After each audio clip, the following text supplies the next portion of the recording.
June 1961. NASA has scheduled 3 more Redstone tests.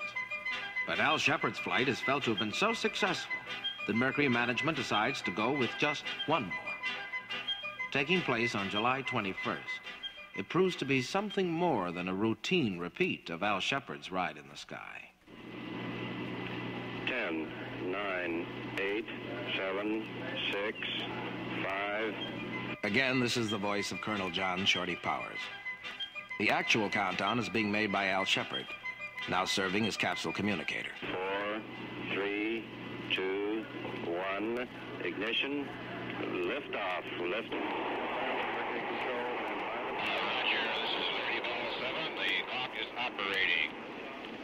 Loud and clear, Jose. Don't cry too much. Okie doke. Okay, it's a nice ride up to now.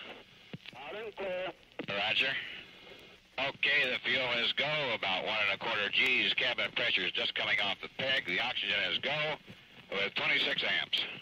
Roger, pitch AA, trajectory is good. Roger, looks good here. This time, the man in the capsule, named Liberty Bell 7, is an Indiana Air Force captain, Virgil I. Grissom, called Gus by his friends. It's such a fascinating view out the window, you just can't help but look out that way. I understand. Until the last moments, the mission goes exactly as planned. In a high curve 305 miles down the Atlantic Range to the open sea. And Shorty Powers calmly relays to the world a description of what is taking place. I will advise that as a result of communications with Gus Grissom floating in the water, he's told his recovery helicopters that he intends to finish his checklist and make sure that everything is secure in the cockpit before he opens the hatch to come out. And this sounds like typical Gus Grissom. He was not about to do anything until he was sure everything had been done and in a businesslike manner. Then, suddenly, for some reason never established to this day. So I was all set, waiting for him, laid back down on the couch. He gave me a call. He was on final, and I knew he'd be in to pick me up in about 10 or 15 seconds. I was just laying there minding my own business, and then, pow! The hatch went. I looked up, and I saw nothing but blue sky and water starting to come in over the sill.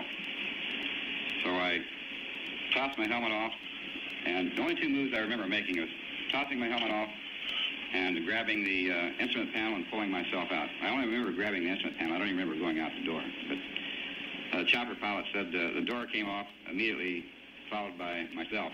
Grissom is in the water. He's near to drowning when a helicopter gets to him and hauls him to safety. Meanwhile, the sea is pouring into the capsule, increasing its weight, overheating the engine of another helicopter that is trying desperately to lift it to safety. The helicopter is forced finally to cut loose and let the capsule sink beneath the waters, with all the precious records of the flight. Later, Gus will say, "Well, I was scared a good portion of the time. I guess this is a pretty good indication." An unbelieving reporter asks, "Scared. Okay." I've been scared a few times before. It is Gus's destiny, as it will be again 5.5 years later, at the cost of his life, to demonstrate that the road to the moon is filled with mortal danger. How does a woman feel whose husband has chosen to travel this road? Reen Carpenter, speaking for all the wives of astronauts. I've been with 17 women in the first hour after they've lost their husband in a violent crash. These men were test pilots before they were astronauts. They were career men before they were test pilots. They are professional career officers. They have always lived a life of service to their country. When I married him, I knew that his country and his duty came first and his flying came first. It's always been orders first, women and children last. August 1961. Following Grissom's flight, vast and cautious preparations go forward to what must be our next stage, putting a man in orbit around the Earth, as the Russians did months back with Yuri Gagarin. For this, we will make the capsule to the second rocket we've been testing, which by now has been man-rated for spaceflight. This is the Air Force's ICBM, the Atlas, 5 times as powerful as Redstone. This is Radio Moscow. But before we can cut down the 1-lap lead of the Russians, they suddenly lap us a second time. For on August 5th, 1961, a 26-year-old Soviet major, German Titov, takes off in his spaceship, Vostok 2. Traveling at 18,000 miles an hour, compared to the maximum 5,310 of Gus Grissom, he circles the Earth 17 times.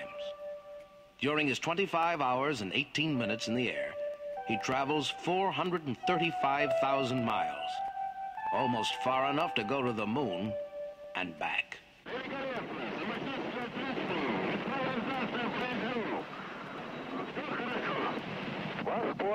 Вас понял. Очень рады, что все идет отлично. Major Titov addressed greetings to the Central Committee of the Communist Party, the Soviet government, and Premier Khrushchev. Everything was going fine, he said. He felt excellent, and all the apparatus on the spaceship was functioning normally. With a grin, the handsome, wavy-haired cosmonaut declares, "This is Eagle." A worried U.S. senator speculates, quote, that a satellite of this size could be utilized as a very dangerous weapon, unquote. Chairman Nikita Khrushchev declares that Titov's feat has shown once again what Soviet man, educated by the Communist Party, is able to do. Riding high on a wave of world prestige, the Soviets suddenly take the offensive on other fronts. 5 days after Titov's flight, East Germany closes the border between East and West Berlin and starts building a wall. The struggle of East and West takes on another form. In October, despite world protests, Russia sets off nuclear blasts of 25 and 50 megatons, the largest man-made explosions in history. In Huntsville, Alabama, Von Braun and his rocket crew, now part of NASA, are looking 9 years ahead. They're developing fantastically huge engines for the Saturn rocket, which has been designated for our eventual moonshots. Again, there is criticism. But we have a large capacity which is not being used in the production of smaller boosters. Dr. Arthur Kantorowicz, a leading space authority, offers what he considers a shortcut to the moon. At a public forum of the American Rocket Society, he asks, why wait years to develop the Saturn engines? We could get to the moon faster by starting to work right now using less powerful rockets, the ICBMs already in our stockpile. First, we would develop techniques to rendezvous in orbit. Second, we would build a way station in space and use this as our jumping-off point to the moon. Dr. Kantorowicz, I think I can comment on this. Werner von Braun replies. Studied. If you remember this figure of 400,000 pounds initial weight needed in orbit to put a crew of 3 men to the moon, you are really talking about something like 100 ICBM launches to put that initial payload together in orbit, and this becomes a logistics problem like flying the Berlin airlift with Piper Cubs. Nobody can say it can't be done, but it is certainly very attractive. Was the quickest way, if that were the quickest way of doing it, and we had Piper Cubs, should we wait until we develop DC-6s to do it with? Well, we think within the total framework of time available here, these 9 years or 8 years that we have, I would put my money on the DC-6s. If I may... On November 29th, 1961, a month later, we make a final test of our not-so-reliable Air Force Atlas designated as Mercury Atlas V. We send into orbit a chimpanzee named Enos, the Greek word for man. By now, we've developed a vast worldwide team of specialists who, in MA5, are being given one final living rehearsal before we attempt to shoot a man into orbit. It includes a tracking network, which has grown from 4 to 18 stations around the globe. They, too, have been practicing, as Niles Heller, in charge of operations at the Goddard Space Flight Center, tells us. An actual mission with all the realism, but not including a capsule in the orbit, is included. Whoever developed these simulations must be a morbid individual by nature. We have simulated everything from a cardiac failure of the astronaut to a nuclear attack in which all communications must be suspended. These exercises develop in the personnel and Enos is being closely watched all the way. Suddenly, the monitoring instruments report trouble. His cabin is cold, his fuel is low, and one of the motors controlling the attitude of the capsule is malfunctioning. Chris Kraft calls a warning to his team. On 69 and 70, you've got 12 seconds. 12 seconds in which to make a decision. Enos may not live through another orbit. It must be decided now whether to terminate the flight. 2 months from now, an astronaut may find himself in just such a situation. Roger, therefore we ought to bring it back in. All right, go ahead with retro fire. Roger. In California, Arnold Ulrich presses a button. 2, 1, fire. Roger, retro's fired. And Enos comes safely home. We know now that all systems are go for our first manned orbital flight. But minor mechanical difficulties and bad weather keep John Glenn grounded through 8 postponements, including one in which he sits waiting vainly for 5 hours in his capsule, named Friendship 7 by a vote of the entire Glenn family to symbolize the teamwork involved in spaceflight. Our national spirits sink. On February 14th, President Kennedy answers growing criticism of the Mercury program and the current delays. Well, it is unfortunate. I know it's strange, Colonel Glenn. It has delayed our program. It puts burdens on all those who must make these decisions as to whether the mission should go or not. I think it's been very unfortunate. But I have taken the position that the judgment of those on the spot should be final in regard to this mission, and I'll continue to take that judgment. But I am quite aware of the strain it's caused everyone, and it's been a source of regret to everyone. But I think we ought to stick with the present group who are making the judgment, and they are hopeful still of having this flight take place in the next few days. Finally, on the morning of February 20th, 1962, after 2 hours of holds for minor repairs, the checklist proceeds to its final stage. Looks good, old man. Boy, can you imagine? Here we go.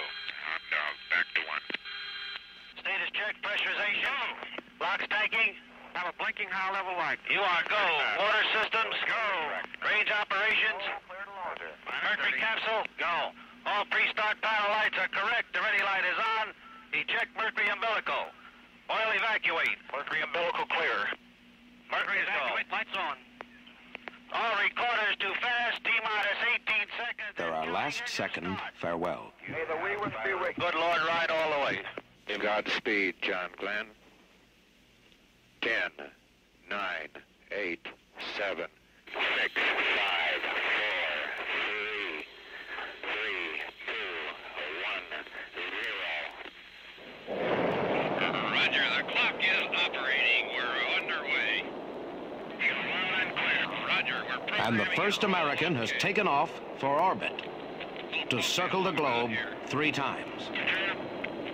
5 minutes and 1 second after liftoff, 100 miles above the Earth, explosive charges separate the capsule from its sustainer engine. At 17,500 miles per hour, the capsule races into orbit, which until now has belonged exclusively to the Russians. On his eastward course toward the oncoming tomorrow, he has the familiar and knowing voices of fellow astronauts to guide him. They're serving as capsule communicators. Al Shepard at Canaveral, Gus Grissom in Bermuda, Gordo Cooper in Australia, Wally Schirra in California. Los micrófonos de la voz de los Estados Unidos de América, colocados en la tribuna de prensa del Cabo Cañaveral, donde dentro de pocas horas... The world stops its business to follow broadcasts and telecasts of the flight of Friendship 7 in Spanish, Italian, French, German, Chinese. In India, it's given top place over an important national election. In England, more people follow it than listened even to Churchill's wartime broadcasts.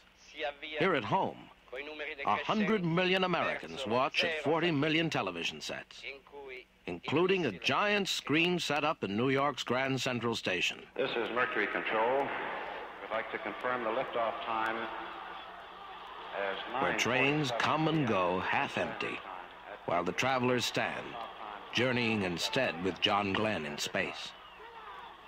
8 minutes after liftoff, he's halfway across the Atlantic. testing his controls and reporting on how they work. Control so far is excellent. Very good. No problems at all so far on control. Roger.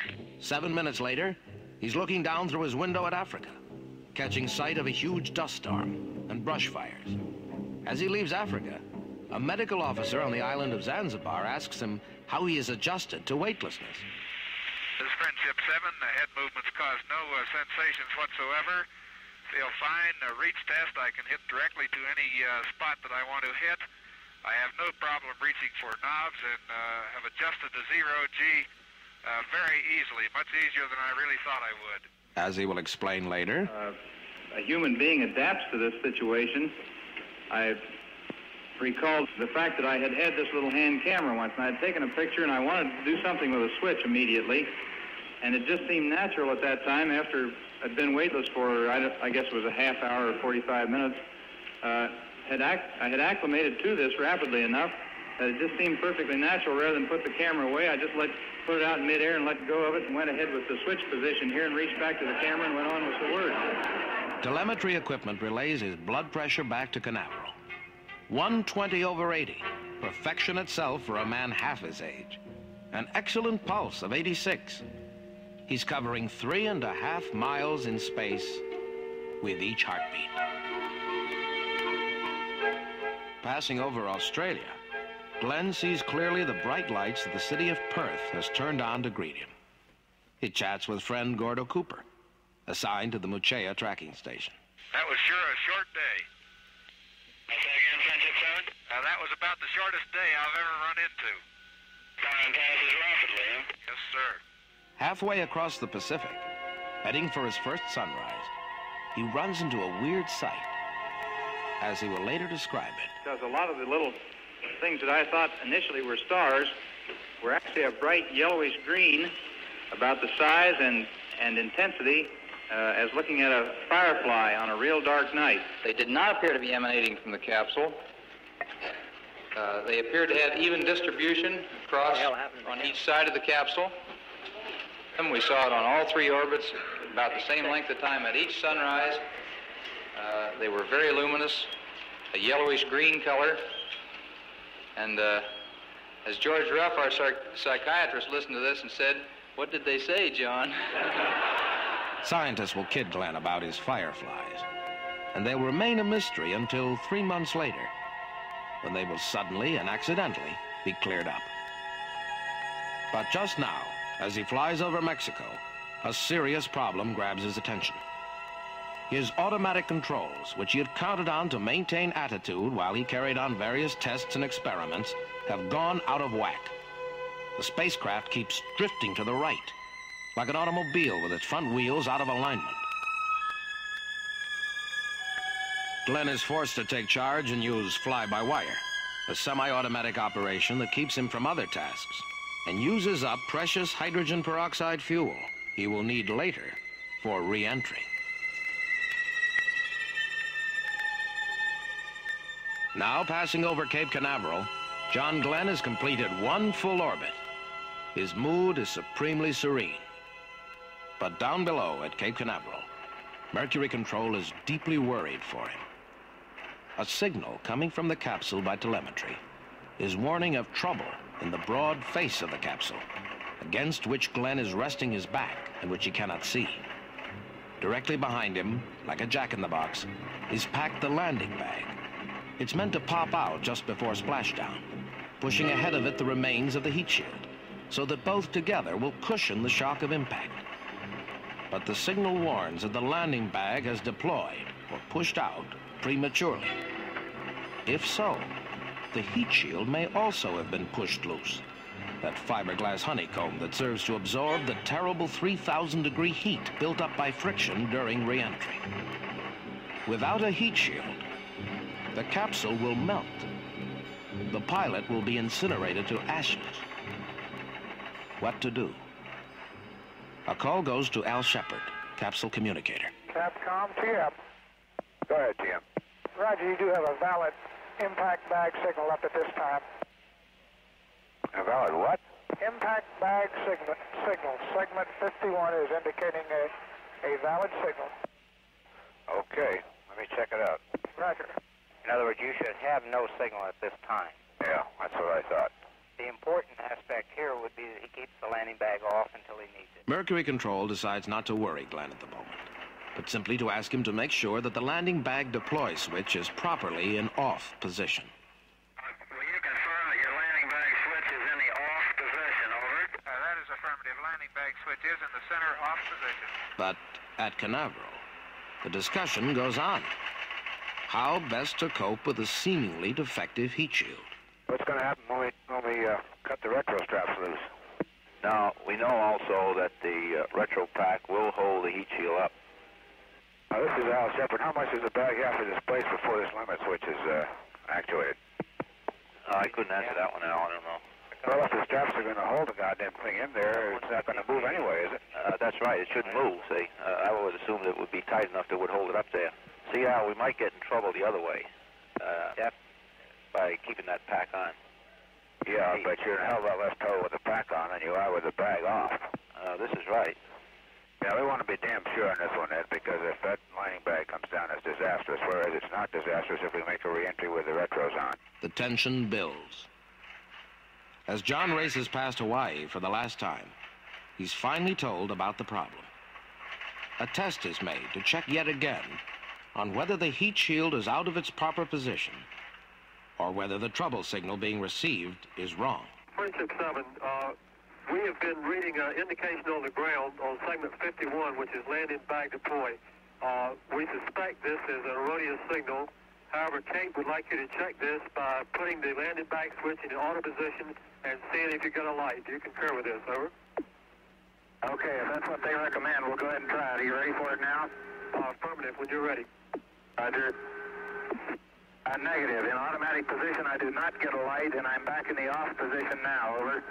Roger, that's fine. In this case, we'll go ahead and the re-entry sequence will be normal. Probably the signal is defective, but there's no way of making sure. At Canaveral, Chris Kraft and his crew reach a decision. They want to ensure that the heat shield will not be torn off as a result of this trouble. They order Glenn to keep the retro package in place over the heat shield, even after he has fired the retro rockets to slow down for re-entry. They hope that the metal straps that fasten the retro package across the heat shield will keep the heat shield from falling off. Next, Glenn contacts Wally Schirra, up ahead in California, who will give him the final countdown to fire the retro rockets.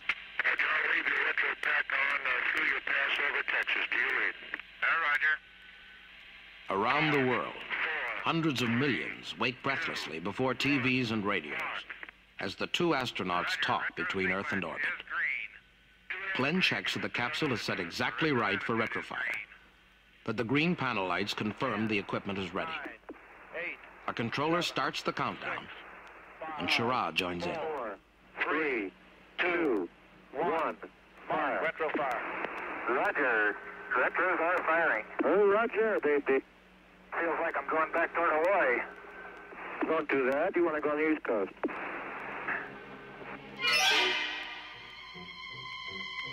The 3 retro rockets have fired at the prescribed 5-second intervals, slowing the capsule enough to make it lose momentum and start settling toward the Earth.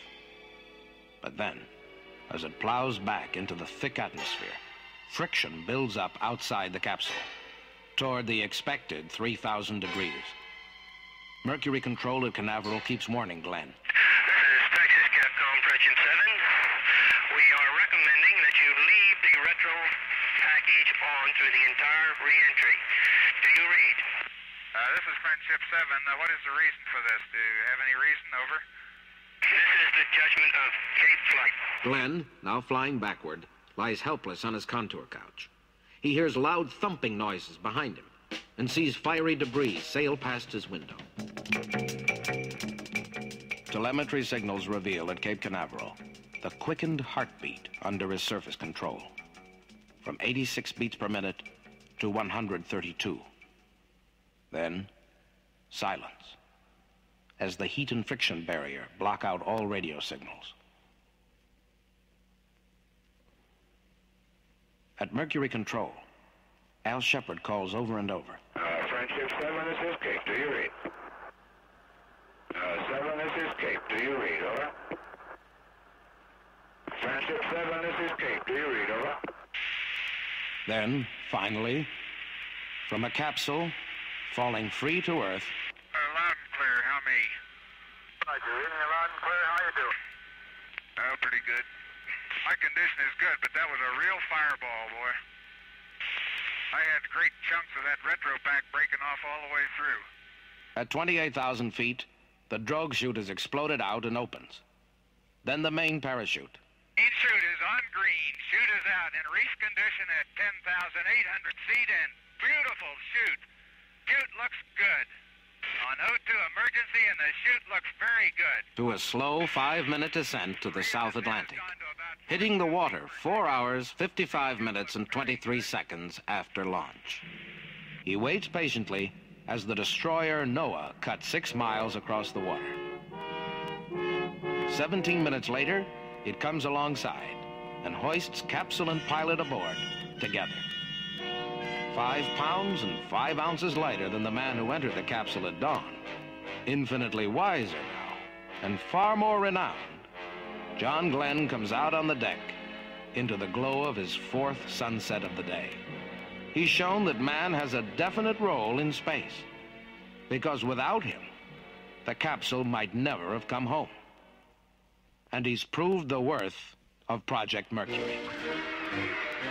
In Washington, 250,000 spectators stand in drenching rain as John Glenn is paraded from the White House to Capitol Hill, where, in a signal honor, he addresses a joint session of Congress. Our efforts today and what we've done building blocks on a very huge pyramid to come. Questions are sometimes raised regarding the immediate payoffs from our efforts. What benefits are we gaining from the money spent? Well, the real benefits we probably cannot even detail. They're probably not even known to man today.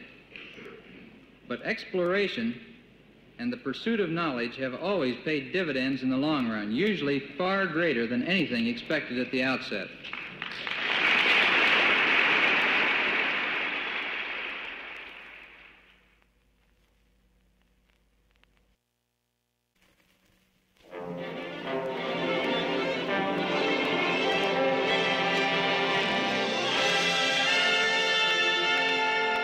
March 1962. Work is advancing on equipment and plans for the 2-man Gemini flights and also the 3-man Apollo shots to the moon. But it is deemed imperative first to give both astronauts and engineers more experience by further Mercury flights.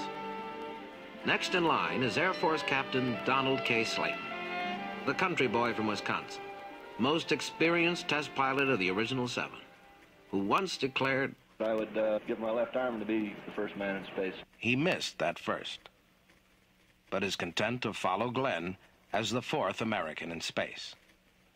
Then suddenly, after 10,000 hours of intense training, Deke Slayton gets a catastrophic medical verdict. This is a diagnosis of paroxysmal atrial fibrillation.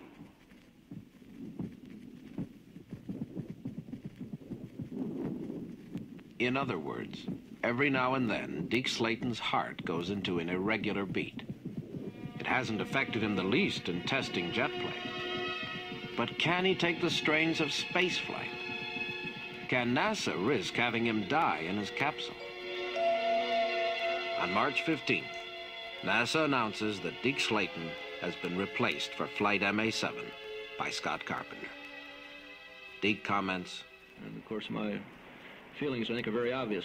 I was damn disappointed, let's face it. Officially, Deke has been grounded for only this next space flight. Then, the next. And the next.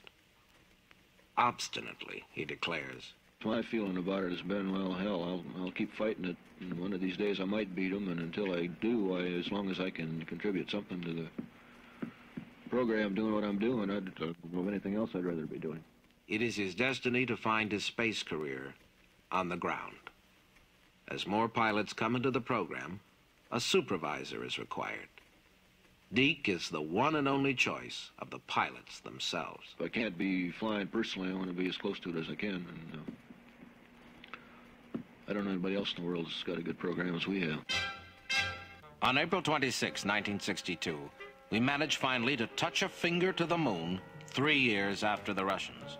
Ranger 4, shot into space to photograph the moon, travels the almost 250,000 miles in 64 hours and crashes on the dark side of the moon as planned. But there are no pictures. The cameras have gone out of commission. Early in May, Russian cosmonaut German Titov, hero of a 17-orbit flight, visits the United States on a goodwill tour. Я взял с собой несколько фотографий в полет. I took several photographs with me into the flight. И вот людям, которые помогли мне... He also declares he would be afraid to attempt a joint space flight with an American, on the grounds that U.S. equipment is not good enough. Further, he denies that Russia has had any failures whatsoever, and reports that he saw no God or angels during his orbits of the Earth. May 24th, 1962. Navy test pilot Scott Carpenter goes up in the capsule he's named Aurora 7 in honor of the goddess of dawn. I feel the liftoff. The clock has started. Roger. Loud and clear, Gus. He is to repeat Glenn's 3-orbit mission of 3 months ago and make some additional experiments and observations. If anybody reads, I have the fireflies. They are very bright. He incidentally solves the mystery of John Glenn's fireflies when his hand strikes the hatch and a shower of sparks flies off outside his window. Frost particles is what they turn out to be. Also, Carpenter takes valuable space photos and is the first astronaut to sample the condensed food in squeeze bags, especially prepared for spaceflight. Yes, I have. However, the food has crumbled badly, and I hate to open the package anymore for fear of getting crumbs all over the capsule. I can verify that eating bite-sized food as we've packaged for this flight is no problem at all. Even the crumbly foods are eaten with no problem. But he runs into a pack of trouble. Early in the flight, his spacesuit overheats, putting him into a mild sweat. He uses up too much fuel on the 1st and 3rd orbits and is therefore directed to let the capsule drift without using any attitude controls. Even so, he winds up with barely enough for a controlled re-entry. Then, his retro rockets fail to go off automatically, and he hits the manual button 3 seconds late, with the capsule slightly off the precise position for re-entry. Rushing toward Earth, momentarily in the usual radio blackout, Carpenter soliloquizes into his in-cabin tape recorder. There was the flaming piece coming off. Almost looked like it came off the tower. In the crisis, to relieve his own tension, he falls back on the beloved Jose Jimenez gag. Oh, I hope not. A reference to a passage in the fictional press interview of astronaut Jose. What is this called? A crash helmet? Oh, I hope not.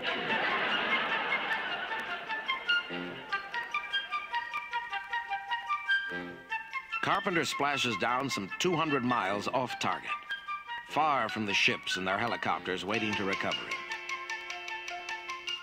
3 hours after he has hit water, a helicopter picks him up. Carpenter's near tragedy serves as a reminder that 88 minutes in orbit is still far more dangerous than 88 minutes on a commuter train. His wife, Reen, asked again and again by interviewers whether she was nervous, replies, I wasn't nervous. It was a great day. I loved every minute of it. And I could hardly wait to write it down when it was over. And I have to say that that glimpse you get of the woman in front of the house is such an innocuous, brief thing. Every woman has her own identity. She's not just the apple pie thing waiting back home, and she's probably had to take a tranquilizer pill to step out in front. And then the interviewer says, oh, yes, I want to introduce you to the lovely photogenic family of Commander Westlake. And Mrs. Westlake, were you happy, thrilled, and proud? And she says, Yes, I guess I was. And he says, and this is your little boy, Dickie? And Dickie, you want to be an astronaut when you grow up? I guess I do. And this is his sister, Mary. And Mary, what do you want to be when you grow up? Well, I guess I just want to grow up. And isn't that thrilling? Well, you've heard from the lovely family of our astronaut, and then she... Having probed space, her husband, the restless traveler, will in a few years go completely the other way, to the bottom of the ocean, by joining the Navy's Deep Submergence Systems project. Over the summer of 1962, Algeria, with plastic bombs, fights for independence from France, and finally wins it with the blessing of Charles de Gaulle, whom the French generals had called back to power precisely to prevent independence. Egypt test fires 4 small rockets and declares, "We have entered the space age." Nevertheless, exactly 5 years hence, its entire air force will be wiped out in 15 minutes by Israel. All summer long, Navy Commander Wally Schirra trains for our next space shot, MA-8, which is to be an engineering flight, as against Glenn's exploratory flight and Carpenter's developmental and scientific shot. With this in mind, he names his capsule Sigma, an engineering symbol for summation. As the son of a World War I ace and a barnstorming mother, he was airborne as a tot even before he was legborn. A high-spirited charmer, he's a leader of an unofficial club at Cape Canaveral whose password and countersign go like this. Are you a turtle? You bet your sweet I am. But suddenly, on August 11th, the laughter freezes as Radio Moscow makes another of its sudden announcements.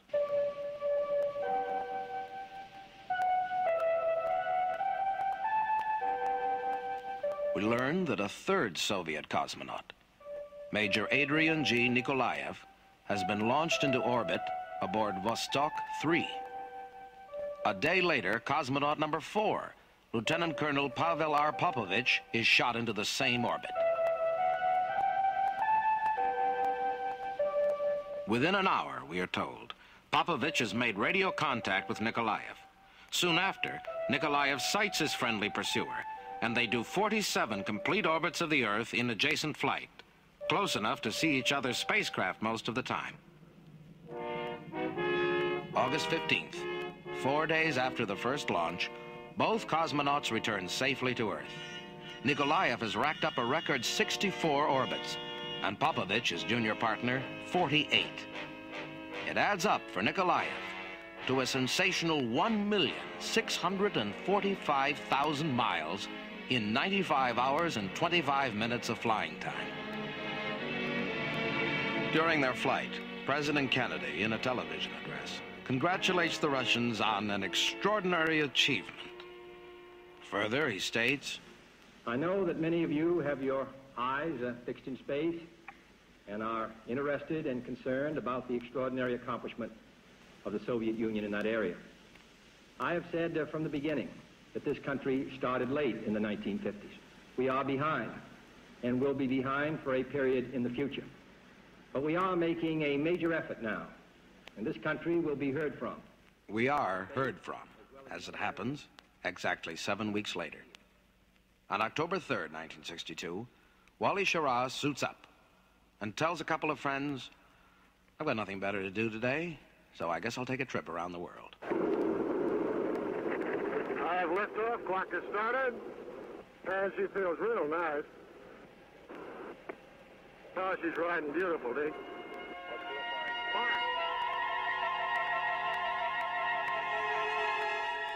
At 3 minutes and 39 seconds, communicator Dick Slayton asks the secret password. Are you a turtle today? You bet your sweet I am. What time to get you on that one? MA-8 becomes a textbook mission as Wally circles the Earth on his 6 scheduled orbits. The Atlas booster that hurled him into space threw him to a peak altitude of 152.8 miles, about 8 miles higher than intended. Only one other problem develops. As Wally passes over Africa on his first orbit, his suit begins to heat up, just as Scott Carpenter's did. The suit temp is now still going up a little bit. It's about 7.2.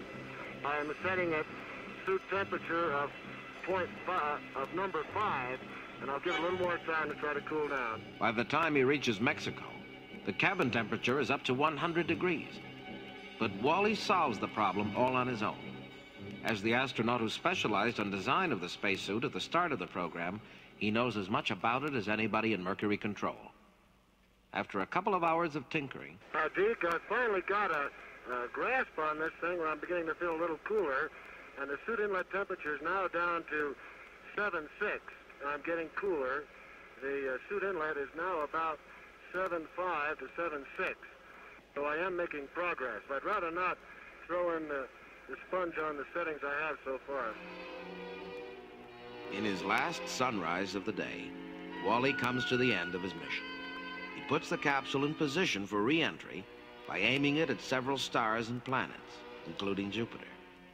Then leaves it to the automatic controls to fire the retro rockets and shoot him home. On his way down, he reports, "Oh, boy, she's a good little capsule, I'll clue you. I think they're going to put me on number 3 elevator."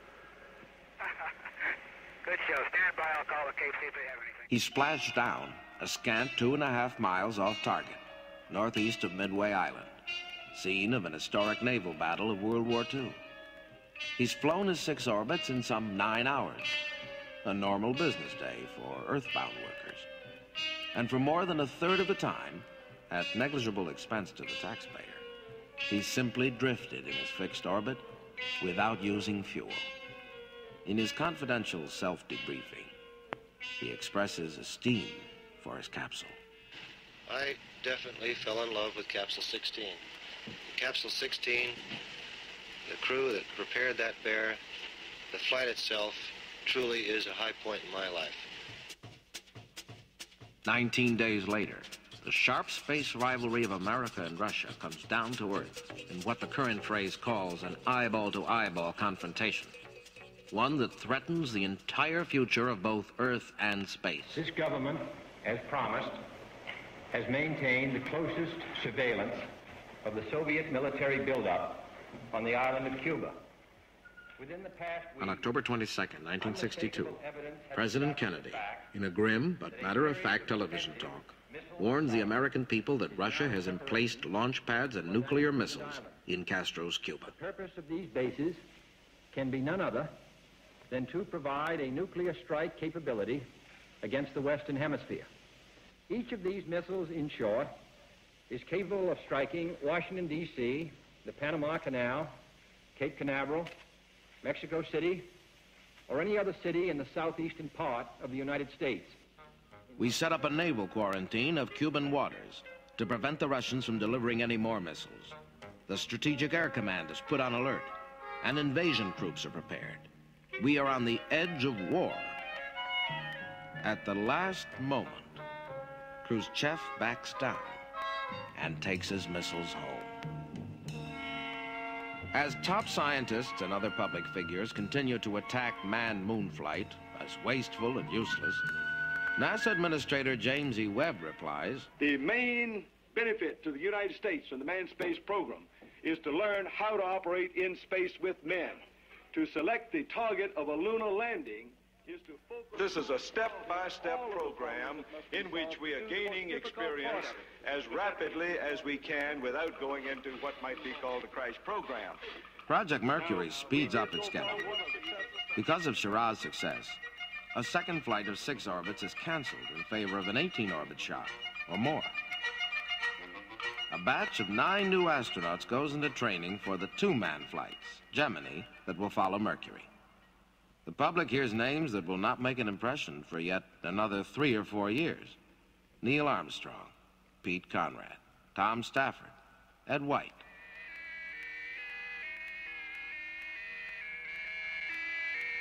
On December 14th, it is announced that a U.S. space probe launched 109 days earlier is flying past the planet Venus, 36 million miles across space, and maintaining radio communication with the Earth.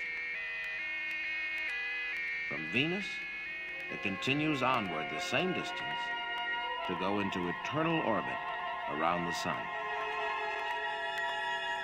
As we go into 1963, Air Force Major Gordon Cooper, youngest of the original 7, is named to fly the next Mercury flight. After much deliberation, he names it Faith 7, explaining, I selected Faith 7 as the name of my spacecraft for 3 reasons. Faith is defined in the dictionary as belief, loyalty, and confidence. Belief in God and country, a loyalty to organization, and a confidence in the entire Mercury team. A life insurance company supports Gordo Cooper's faith by writing the first commercial policies for the astronauts, including Cooper. Space photography is to be the special feature of Faith 7 to such an extent that Cooper describes his mission as a flying camera. An Oklahoma boy who has never lost his country drawl, Gordo Cooper is the all-American outdoorsman. All Mercury stations, be advised, this mission today is scrubbed. Stand by for recycle. On May 14th, 1963, he waits 6 hours in his capsule, only to have $1 billion worth of the world's most advanced equipment frustrated by an engine with a dirty fuel line that fails to pull away the gantry, and a defective radar computer in Bermuda. Gordo, still waiting wistfully, asks Paul Donnelly in the blockhouse. Sure you can't run out with a Zippo and light this thing, Paul? Say again? You sure you can't run out and light the fuse with your little Zippo? No, I guess not today, Gordo. All right. We'll give her hell tomorrow. Okay. And hell they give them. Next day is perfection. Over Africa, Asia, and Mexico, like an eager tourist, Gordo drinks in the sights from 100 miles up and more. Roads, rivers, villages, even individual houses when the light is right. He releases a flashing beacon into space to test whether he can judge distances, and reports, I was with that little rascal all night last night. On his 14th pass, racing over Australia into the South Pacific, a reverent mood comes upon him, and he suddenly finds himself composing a prayer. I would like to take this time to say a little prayer for all the people, including myself, involved in this launch and this operation. Father, thank you for the success we have had in flying this flight.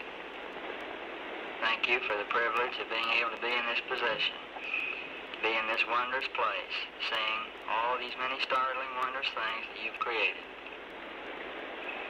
Help guide and direct all of us that we may shape our lives to be good, that we may be much better Christians. He finds time to direct a TV show starring himself on an in-cabin TV camera, makes numerous navigational tests. Then suddenly, passing over Hawaii on his 19th orbit, trouble. A light comes on in the spacecraft which indicates that it has prematurely started a series of automatic maneuvers that should not occur until after the retro rockets are fired and the capsule is well on its way home. I wonder if you'd relay to the Cape little situation I had happen, see what they think on it. While turning my warning lights off and back onto dim, my 05G telelight came on in my telelight panel. Now the action that I have taken is to turn off my 05G switch fuse and my emergency 05G switch fuse. Would you relay to them and get their idea on it? Over. To stop the wasteful process, Cooper switches off some of the automatic controls. This means he may have to fly himself home. It worries the engineers and controllers down below. Roger, Gordo, on this 05G business with him. It doesn't bother Cooper at all. That's what he's up there for, to take over as a trained pilot when the machines fail. Then more trouble. Power fails on the autopilot, which was to hold the capsule in position during re-entry. Now Cooper will have to perform all the re-entry maneuvers by himself. And then Cooper finds that the carbon dioxide level is rising in his suit, making breathing a little difficult. Passing over Zanzibar, off the coast of Africa, he wryly takes stock of his situation. Well, things are beginning to stack up a little. ASCS inverter is acting up. And my CO2 is building up in the suit. Partial pressure of O2 is decreasing in the cabin. And my inverter won't come on the line. Other than that, things are fine. 52 minutes later, He's talking with John Glenn again, who asks him about his retro attitude. Cooper replies, the retro rockets fire, and as Faith 7 begins its return back to Earth, John Glenn calls, Real fine flight, Gordo. Real beautiful all the way. Have a cool re-entry, will you? All right, John. Thank you. 34 hours and 20 minutes after liftoff, Cooper splashes down in the Pacific, 4 miles from the recovery ship. Again, the carrier Kearsarge. From inside the capsule, he calls with mock formality. I'd like to come aboard the carrier if they'll grant me permission for an Air Force troop. He's experienced 22 days and nights during the day and a half of Earth time between launch and splash, and has lost 7 pounds. Scientists will dispute that he could see from on high all the things he described. He will tell them. Now, there have been numerous discussions and numerous attempts to justify or refute what I saw on the flight. However, as I say, I was there, and on his own Gemini flight, he will be proved right. Following Cooper's flight, Mercury Associate Director Walt Williams declares that the project has achieved its goals. Mercury now is dead, is a good way to describe it. The program is closed. When we started it, our object was to prove man's capability in space. And I think the record shows that man is capable in space. Man has a place in space. It has cost $384 million, and at its peak involved 2 million people. There is one brief section in the final Mercury report that will haunt us and then strike home with tragedy 3 years from now. It is that even on Gordon Cooper's superb flight, his spacecraft contained 720 flaws, largely caused by faulty workmanship.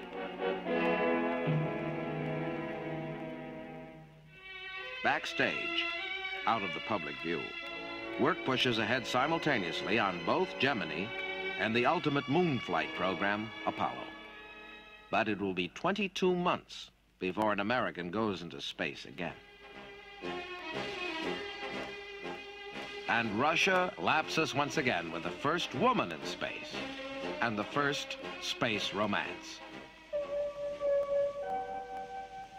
On June 14th, 1963, Lieutenant Colonel Valery Bykovsky takes off in Vostok 5. 2 days later, a robust, smiling factory worker and parachute fan, Valentina Tereshkova, with the reserve rank of lieutenant, is launched in Vostok 6. Shortly after entering orbit, she comes within 3 miles of Bykovsky. 3 days later, they land, Valentina first. 5 months later, in November, Valentina marries cosmonaut Nikolaev, who flew Vostok 3. And the world smiles on the first Cosmo couple in history. Suddenly, on November 22nd, grief blackens the world as a news bulletin comes from Dallas, Texas. John F. Kennedy, one of the best-known men on Earth, has been assassinated by one of the most obscure, a misfit named Lee Harvey Oswald, who thus finds a place in history as he could not in life.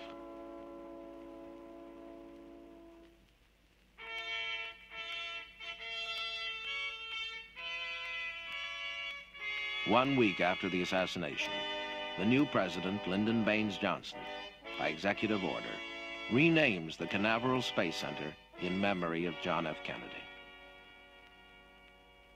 Lyndon Johnson has long played a leading role in the space program, both as U.S. Senator and Vice President. As 1964 opens and he delivers his first State of the Union message to Congress, he urges, we must assure our preeminence in the peaceful exploration of outer space, focusing on an expedition to the moon in this decade, in cooperation with other powers if possible, alone if necessary.